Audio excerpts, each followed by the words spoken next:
कृष्ण हरी नर्मदे हर हर नर्मदे राधे श्याम सीताराम जय हनुमान। मग आज दिनांक आहे 30 जानेवारी 2026 आणि नर्मदा परिक्रमा पायी करत असताना आज दिवस आहे 17वा।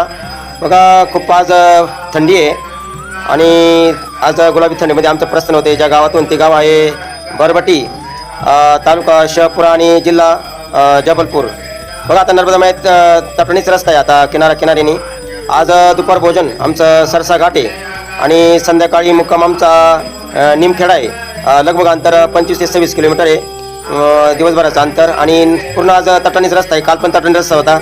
एक 5 किलोमीटर आम्ही मागं राहिलो कारण नर्मदा तटानी रस्ता चालत असताना हे स्प्रिंकलचं पाणी असतं, कुठं चिखल कुठं गहू आणि मग असा बिकट रस्ता असतो, त्याच्यामुळे 5 किलोमीटर आम्ही मागं राहिलो। नाही तर आज आमचा मुक्काम पुढं जलवला असता, परंतु काही नाही, नर्मदा मैया जसे चालवते तसे चालायचं आहे। बघा आजचाही दिवस मंगलमय आनंदात जाऊ। नर्मदा माचरणी प्रार्थना, हर हर नर्मदे, हर हर नर्मदे।